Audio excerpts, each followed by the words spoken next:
No, let's try this again. I put it on a gimbal and I couldn't keep in control of the damn thing. This is my trials project that I should have done the video on years ago. I bought the trials car. I did some trials. It was relatively reliable, broke a diff, had a wiring problem, and then I parked it in the field and I haven't touched it since. So that was 2 or 3 years ago, 4 years ago, 5, might be 6 years ago. Oh well, never mind. Anyway, here we are. Here's what it is. I've decided to drag it out the shed and do it because it's not worth anything if I get rid of it, and it's not worth anything in scrap, so might as well put it to good use. So it is a competition class vehicle. It is based on a Range Rover Classic chassis. It has a Range Rover Classic front axle 10 spline, 10 spline diff 3.5 to 1 ratio. It has a 4-bolt box with a 300 TDI Disco 1 steering arm conversion. It has a Torqueflite 727 gearbox, transmission, slush box, whatever. It has a disc brake converted Salisbury rear axle. I think it's on standard coils and springs off a Range Rover Classic. It has a 3.5 Rover V8 on SU carburetors, which makes, I don't know, probably all of 7 horsepower.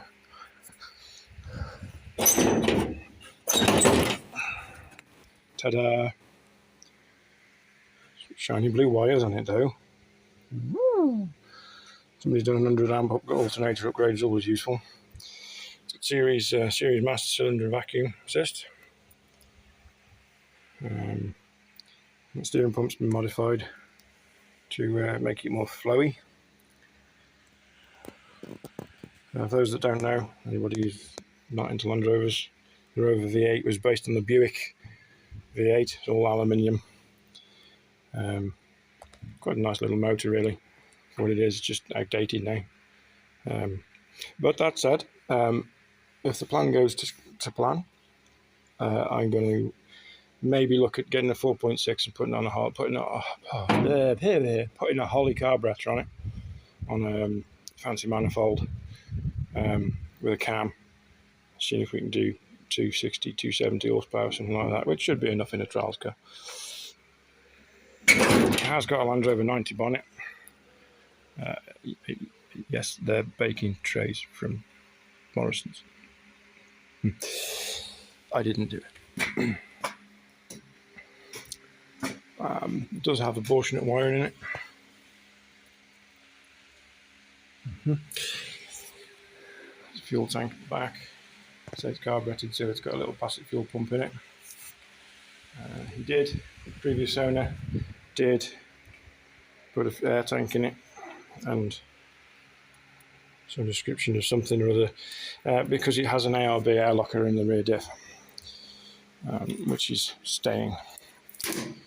So a little bit of the history of the vehicle. It was built as a camp safari car, I assume back in the 90s.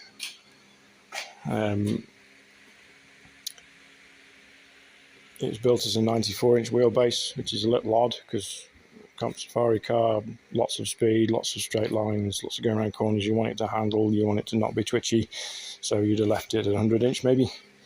Don't know. So it's too long. It's too long for trials. It's been converted into a trailer. I think the previous owner to me bought it off the fella that was going to camp safari it, and basically just put it to use. So the suspension is not flexy enough. The wheelbase is too long. It's too long. Most trials cars are 80 or 88 inch or 86 inch. This being 94. If you go to 100 inch, you get a shunt, and the shunt is classed as being able to reverse the length of the vehicle to be able to get yourself through the next gate. So it doesn't get a shunt, so it has that disadvantage. and the disadvantage of not being 88. So yeah, screwed both ways really. Doesn't really flex a lot. I did put, when I bought it, I put these 750 16s on it. It did have 205s on it, and they were too small. It just wouldn't go places, especially as the trials get more and more adventurous, is the phrase I will use. So yeah, basic history. It was actually quite nicely built when it was built, I think so anyway. Like you see a lot of trials cars, and the paneling inside is atrocious. But this has been done quite well. So you can see here where the back end has been lengthened. That's where the original lower hump would have been in the Range Rover chassis. That's been cut off, and that's been flat. We'll basically give it a bit more ground clearance or something, allegedly. So the roll cage ties in down on the suspension cross member. I personally don't like this style of hoop, but never seen one crushed. So the rock slide, it has got little rock sliders on it. Again, built as a concept fire car. That doesn't make any sense, but they're quite strong. It did have aluminium wing tops, so I stripped them off last time I used it before I parked it. So the burning question, I suppose, is what am I going to do with it now? Well, I dragged it back in the shed, decided I need to do something with it because I miss trialling, and I want to see if the daughter enjoys it as she gets older. Something we can do together, as well as everything else that's in the pipe works. But don't know. So my grandmaster plan is to lengthen the wheelbase, take it to 105 inches, so we can have a shunt, four-wheel steer it, keep the torque flight because bomb-proof, probably put a shift kit in it and service it. I'm going to keep the 3.5 for now because it's there. I would like to do it, as I said, I would like to do it 4.6 on carbs, just because it's dead simple. No electronics. I'm doing projects with electronics. I don't need to be doing yet another one. I want to move the motor back to put more weight over the back end. I'm going to take the standard suspension off it and put different shocks and springs on. I'm going to delete the factory panhard bracket and put fabricated brackets on it. It's not going to be, there is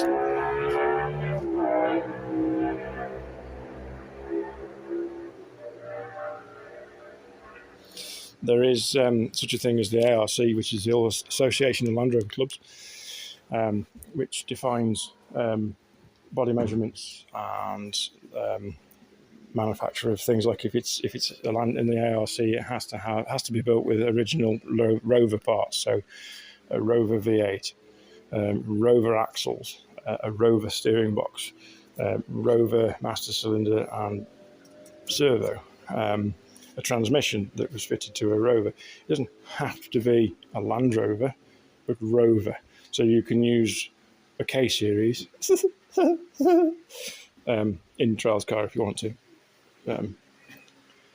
or you can use Rover 314 steering wheel and column or something. It has to be of a Rover. It also defines things like capping heights and widths and silhouette. It has to look like a Land Rover. Yada, yada, yada. This isn't that. It isn't going to be an ARC car. Whether I keep it looking like a Land Rover or just build it into something fan-dabby-dozy, I don't know. I haven't decided. But the first job is to cut it to bits. I haven't detailed all the spec. We'll do that as we go along. You'll see this as, project number 617.3, which goes with project 717.4 and 913.4. Yeah, you get the idea. Too many projects, not enough time. So we'll plan at the moment is basically just trim it back. So the other things I've got to do, other than wheelbase stretch for competition advantage and four-wheel steering for competition advantage, I don't actually fit in it. So the seats are too narrow for my fat ass. The wife has complained about the seats. I'm not going to tell you why. The pedal to seat distance isn't enough because I'm over 6 foot tall, so it's just not enough. We've got to move the seats back. The trouble with that is can't move the seats back because it's resting on the roll cage. So we're going to move the roll cage back. So if we move the roll cage back, we've got to remove these stays. These stays are now to the rules to be in. Once you've cut them off, it's got to be built to the rules, not the rules as when it was originally built. So these have now got to come to the corner. There's got to go another cross brace in the roof. It's got to go another cross brace in the roll cage from there to there. So that's caused, moving that back has caused 4 problems. There's a dent in the roll cage here. No, big no. So that's got to be cut off and replaced. Could be repaired, but the other problem is when you're pointed at a gate to go up a steep bank, you can't see through aluminium last time I checked. So when the gates are put on the top of the bank, you can't see. You can't see them until you're on top of them, but when you're on top of them, you're doing 5,000 revs. So, yeah, I want to move. I either want to rake the window back, so that you can, see through here, or I need to leave the window as it is, actually make it. It's quite tall. This is. I know it's not on a jack. So I will either bring the roof line down, or drop the seat boxes and tilt the seats back, so that we can drop the roof height basically. The other problem is when I'm sat in here, there isn't enough room. My head, I can't get my fist between the roof and my head. There needs to be more room for rules. So there was a heater box in it. That's got to come out because it's nice when it's in the winter and it's freezing cold to have a heater, but no, got hot pipes inside. Can't be done anymore. It's got to come out. I would like to keep the window. It is nice to have a window, so that when everybody else is moaning because they've got wet knees, you've got dry knees. So we'll put that back in. The bonnet has to stay to keep its identity, because people will ask, whose is that? So this is such and such's old trailer. So the bonnet goes so people can identify. The bonnet stays so people can identify it. The fuel tank will stay. Everybody wants cleaning out, it's full of varnish. The air locker will stay. An air locker in the front. Or we'll keep the air locker in the rear, but spool the front. Because we're going to do something fancy with the axles, but we'll get into that another day. I'm going to keep the little mirrors. So we're going to put 4-wheel steering on it. It'd be nice to know which way the back end's pointing. What else? There's lots of other things to do to bring it up to regs, like the cross members. The outriggers, you should have a 1/4-inch plate welded to the chassis, and then the outrigger welded to the plate, not straight to the chassis as it is here. So it would be nice to make some nice proper wheel arch liners so that the motor didn't get covered in nasty, horrible, sticky clay crap when you're out.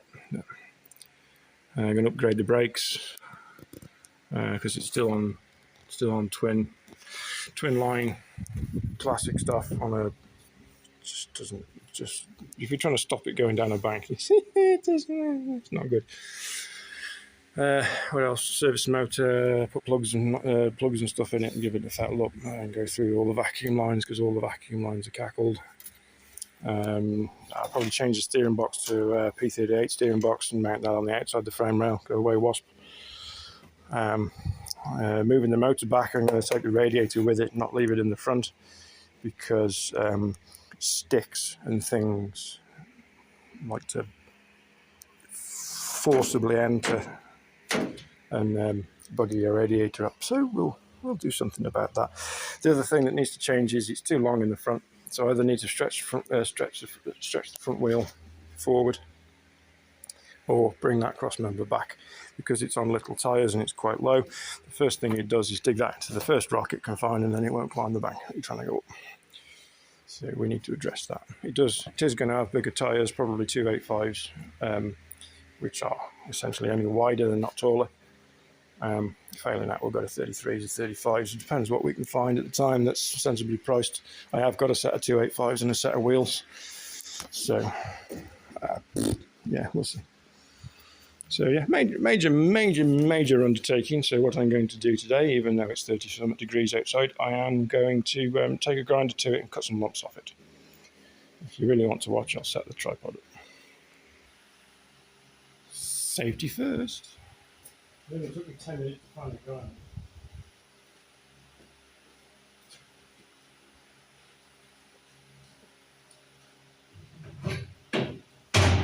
10 minutes to find it. Picking up them.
Okay, so check it out.